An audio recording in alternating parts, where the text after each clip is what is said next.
Hello everyone. I am the faculty member in the subject of biology at Education World Gurdaspur, one of the renowned institute in the Gurdaspur city, Punjab. And today I will discuss my presentation with respect to the second part of axial skeleton, that is vertebral column or backbone.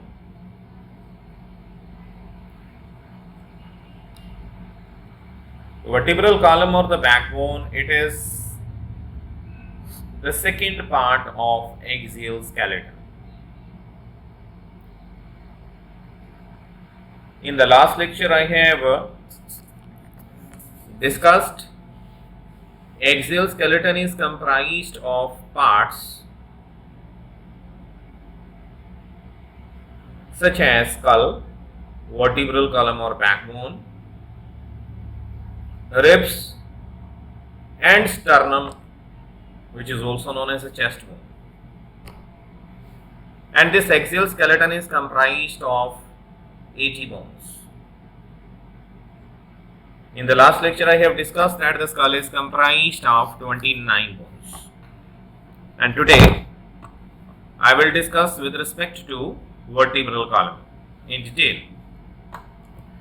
Vertebral column, which is commonly called as a backbone, it extends from the base of the skull up to the last part of pelvic region of the body. Pelvic region of the body is the part which is present beneath the abdominal area. So this vertebral column or the backbone, it is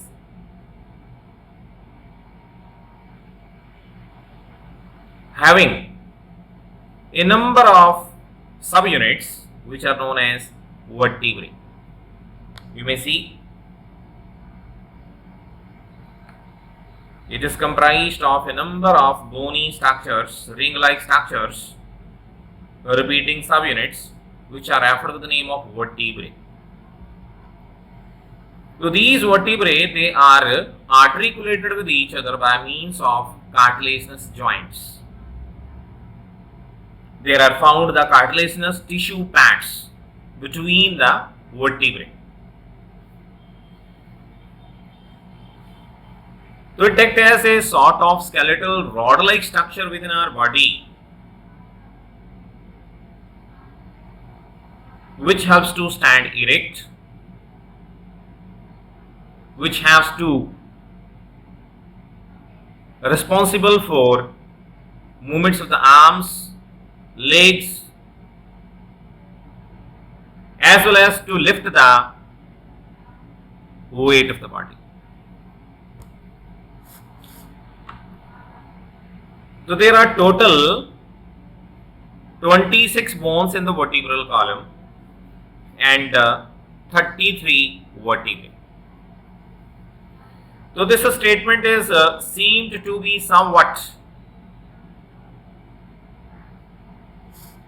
confusing type. That is, I have said there are 26 bones and 33 vertebrae.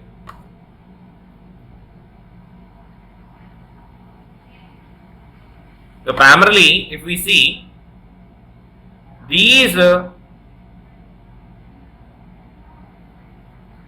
vertebrae, they are basically referred with their name, such as cervical vertebrae, which are found in the neck region, thoracic vertebrae, which are found in the region of the thorax, lumbar vertebrae, which are found in the region of the abdomen, sacral vertebrae, which are found in the region of pelvis, and coccygeal vertebrae or coccus, which constitute a rudimentary tail. or tailbone. Cervical vertebrae, which are found in the neck, they are 7 in number. They are 7 in number. And you may see, I have numbered these vertebrae 1, 2, 3, 4, 5, 6 and 7. So these 7 cervical vertebrae, they are occurring in the fixed number in all the mammals. I want to say, any mammalian animal must possess 7 cervical vertebrae, and this is one of the diagnostic character of Mammalia group. Mammalia is a class of chordates, which are basically characterized by the presence of mammary glands and hairs on the body. But another diagnostic character which we attribute to the mammals is the presence of 7 cervical vertebrae. So whatever is the length of the neck, whether the neck is shorter or longer, it is always having the 7 cervical vertebrae. I want to say, if the neck of the giraffe is longer, if the neck of the camel is longer, even then it is carrying only 7 cervical vertebrae. And in case of the mice, the neck is shorter, it is indistinguishable. Even then, the neck of the mice is having the 7 cervical vertebrae. This means the number of the cervical vertebrae is one of the taxonomical character for mammalian species. I want to say, if you discover some new animal and you want to know to which group it belongs, you may look for the number of the cervical vertebrae. If it is vertebrate, it is having the vertebral column, then look for the presence of the 7 cervical vertebrae, and if there are the 7 cervical vertebrae are there, then definitely you can classify that particular animal in the class Mammalian. The first cervical vertebra is referred with the name of atlas, and the second cervical vertebra is known by the name of axis. And technically they may be referred with the number as C1 and C2 respectively. The atlas vertebra bear the weight of the skull. It is a ring-like vertebra and it is having negligible neural processes and neural arc. I want to say the spiny outgrowths, they are absent over the cervical vertebra. Rather, it has the 2 facets which fit into the occipital condyle of the skull. Then, there are 12 thoracic vertebrae, and again I am magnifying in order to look for the 12 thoracic vertebrae which are found in the region of the thorax. So you may see, in the thoracic region, there are found total 12 thoracic vertebrae. So you may see the size of the thoracic vertebrae is somewhat larger than the cervical vertebrae. And these thoracic vertebrae, they also provide space for the attachment of ribs. They provide space for the attachment of ribs. Then you may see the thoracic vertebrae, they have a prominent spine on the dorsal side. And actually this is the neural spine of each vertebra which superimposes impose over each other and forming a sort of dorsal outgrowth on the back of a person, which is referred to the name of neural spine or simply spine. Then look for the abdominal vertebrae. So the abdominal vertebrae, these are 5 in number. These are technically referred as a lumbar vertebrae. So you may see they may be referred with the numbers such as L1, L2, L3, L4, L5. These are said to be largest vertebrae in the vertebral column of the human beings.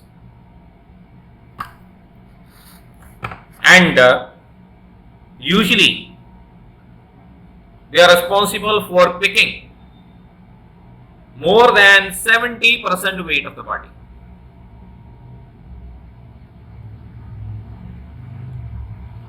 And sometimes what will happen, due to the mechanical injury, the cartilaginous tissue, which is also known as cartilaginous disc, between the lumbar vertebrae, generally between L2 and L3, that is the second lumbar vertebra and the third lumbar vertebra, and L4 and L3 and L4. The cartilaginous joint between these vertebrae may undergo fracturing due to some mechanical injury. And this is commonly referred to the name of slip disc. And keep in mind, the nerves to the legs emerge from this area of the vertebral column. Actually, the nerves of the legs, they are the outgrowths of the spinal cord, and spinal cord passes through the vertebral column. So the spinal nerves which move out of these lumbar vertebrae and enter into the legs, they get pressed.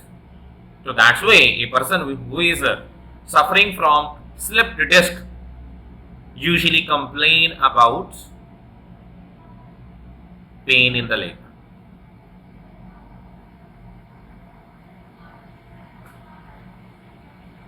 And the lumbar vertebrae are said to be the most typical type of vertebrae in the vertebral column of the human beings. Then, after the lumbar vertebrae, there are found the sacrum or sacral vertebrae. So you may see there is a flat, roughly a rectangular structure in the area of the sacrum, and it is not possible to distinguish the various sacral vertebrae because there are 5 sacral vertebrae which are intimately fused with each other and they look like a single bone. So that's why we usually say the sacrum, no doubt it is comprised of 5 vertebrae, but these 5 vertebrae, they fuse together and function like a single bone. Similarly, there are found a total 4 coccygeal vertebrae or coccus vertebrae, but they are also fused and forming only a single tailbone or coccygeal bone. So that's why in the start of this lecture I have given a comment, that is, there are 26 bones and 33 vertebrae in the human vertebral column. So you may see I have written the vertebral formula.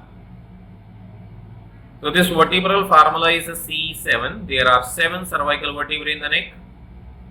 T12, there are 12 thoracic vertebrae in the thorax.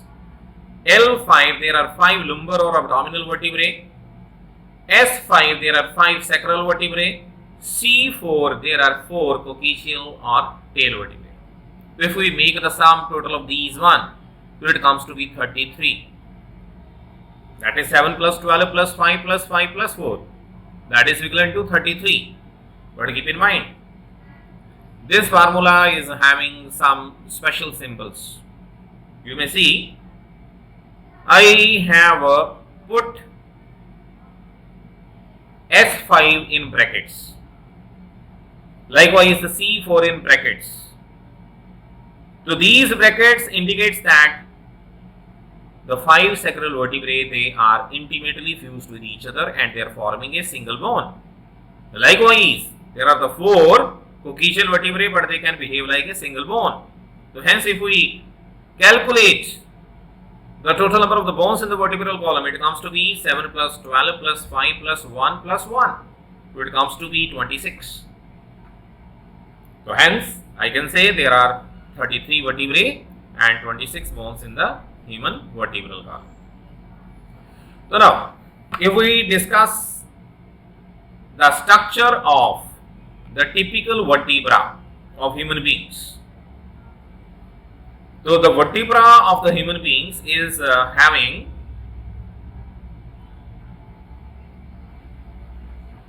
the 2 main parts.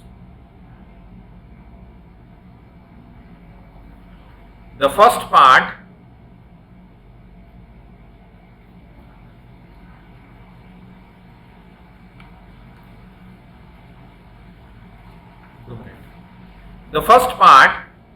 it is known as the centrum and the second is known as the body.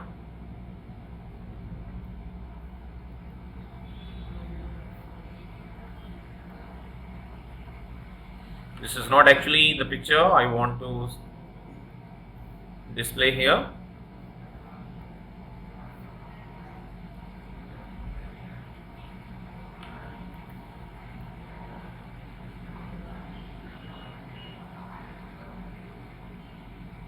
Yes.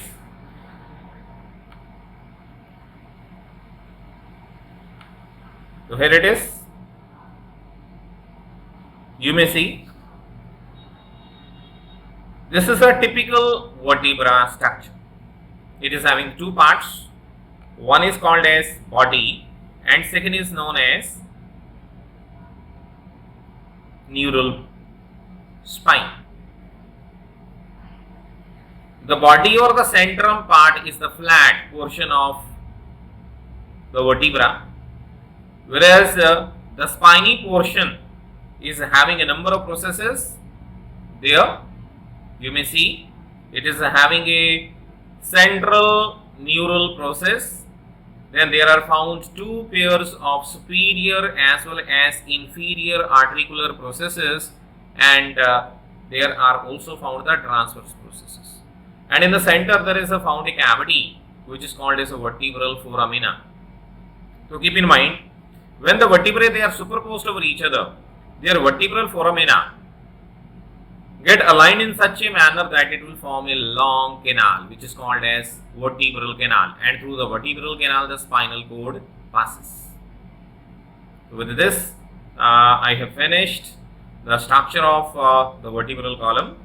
If you like this lecture, this presentation, kindly share this video, like this video, and also like our Education World EW YouTube channel. Thank you all. We will meet next time with the next concept in the axial skeleton, and that is the ribs and the sternum.